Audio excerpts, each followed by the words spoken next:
What was your "this person is on another level of stupid" moment? Story 1. I work for Parks Canada in Yoho National Park. I have been asked the question, seriously, where do you keep the animals at night? Twice in my career. To this day, I still find great joy in imagining what they thought was going on each night as we collected every large animal in the parks. Story 2. I locked my purse with my keys and cell phone in my apartment. I went to the office to ask maintenance to let me in.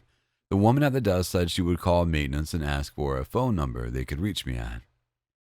I said there wasn't one because my cell phone was locked in my apartment. She insisted that I needed a number. I said I could give her the number, but that I won't be able to answer it if they called. She suggested I get my phone out of my apartment so that I could answer when they called. I rolled my eyes at her and said if I could get in my apartment to get my cell phone, I wouldn't need maintenance to let me in. She never did understand me, but maintenance did show up 10 minutes later.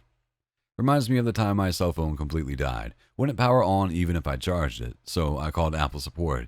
Guy asked what's wrong with my phone. I told him it won't turn on. He asked me to power it on so we could troubleshoot. I tell him it won't turn on. He sighs and tells me he won't be able to diagnose the problem if we won't cooperate and power on my phone for him. Story 3. I was friends with a guy who believed those fake Apple adverts like Apple Wave, microwave your phone for instant battery charge. I was so dumbfounded when he actually fell for it. When I saw him the week after and he had a new phone, it all clicked for me. Story 4. I used to work with a girl who was sweet but so dumb. We were in a meeting once, and somehow someone mentioned baked ham. The manager said, I hate baked ham. It looks like human flesh. The girl I mentioned was sitting next to me and looked horrified and whispered, does ham really come from people? Story 5. I'm an identical twin, and we have been asked all manner of utterly ridiculous questions about it throughout my life. But I think the stupidest was when a girl once asked me, do you ever get yourselves mixed up with each other? I responded, are you asking me if I ever sometimes think I'm my brother? She replied, yeah. No, I don't. My brother and I used to work as a grocery baggers. One day we were working adjacent checkouts. A customer saw us and asked if we were twins. I answered yes, and her follow-up question was mind-blowing. Are you brothers? Story 6. Summer camp counselor made all the kids on a school bus keep the windows up on a hot day because they could feel the air conditioning coming from the front of the bus.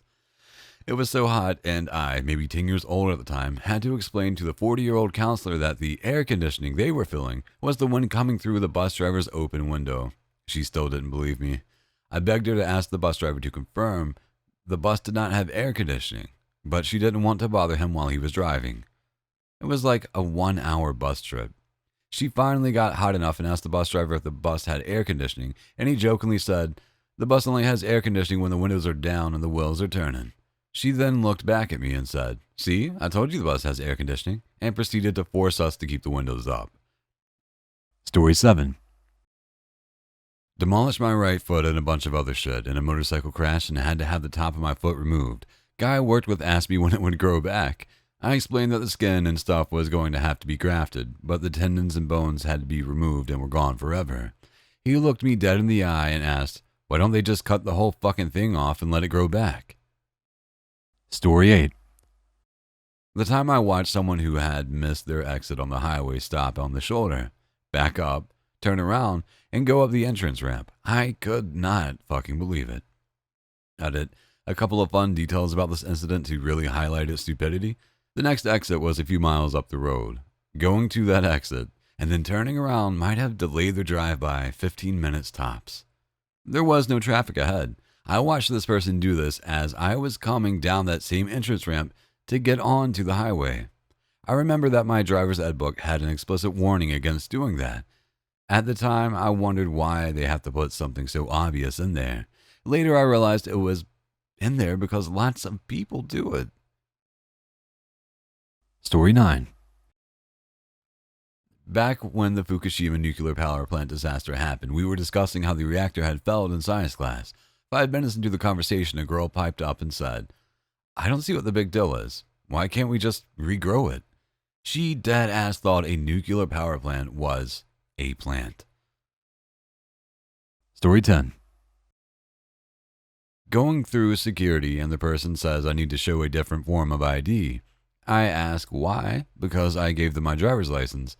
They say they need a U.S. document like a green card or something. I'm a U.S. citizen. Then I realized I explained how District of Columbia is long for D.C., like Washington, D.C., as in the capital of our country. Oh my God, I can relate. I'm from New Mexico. The number of people that think we are a foreign country is astounding. Story 11. I got a bad grade in geography in high school. My teacher kept trying to push me and suggested I talk to my parents about it. I just told my mom I was failing geography and she said, "How fucking stupid can you really be, Justin? How do you fail geography? It's just shapes." I'll never forget that one. Story 12. While driving from one big city to another, I stopped in a small town to eat at a fast food chain in Texas. I order my food, get my orange number 10, and sit down and wait for my order. The lady who was bringing out orders has this "I give up" demeanor as she's calling out numbers that guests aren't claiming. Each time this happens, she speaks to a couple tables to seemingly figure out who food is for. Then I hear her call for number 55 while holding a tray of food for one person. I was number 54 and noticed I was the only single party guest there. We make eye contact and she heads towards me. She confirms my order with me and says, "Sorry, for some reason the computer prints one number higher." I immediately ask, "Well, then why don't you just call out one number lower than what's printed?" She freezes and I can see the gears turning in her head. I tell her thank you and she goes on her way. Story 13.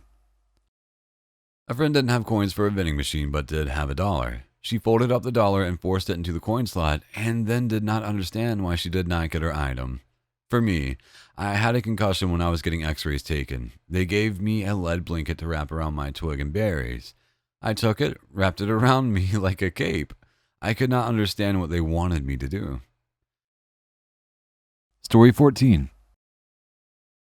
This was my first experience in retail where I learned what many customers would be like. Seasons were changing, so we put a lot of shirts we had to get rid of in front and made them 50% off.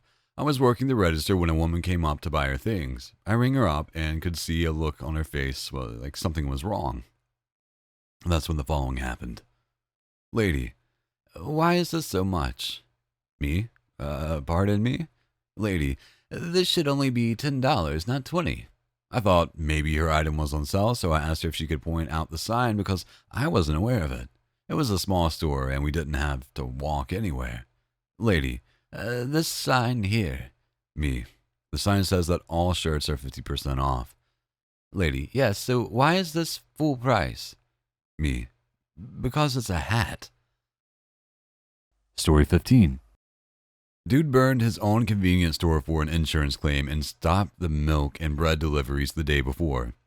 He's too caring for the criminal world. Didn't want to inconvenience the milk and bread companies. Story 16. There was a girl in my high school who forced the teacher to pause a documentary about people living in mud huts in Africa because she was upset that they were showing us fictional movies in a history class. It took everyone else in the room to convince her that people actually live like that in some places. Wealthy area living for ya. We sincerely appreciate you taking the time to watch our YouTube video. If you find our content helpful and enjoyable, please click the subscribe button to stay updated on any new videos we share in the future. Thank you once again, and we hope to see you in our next upcoming videos.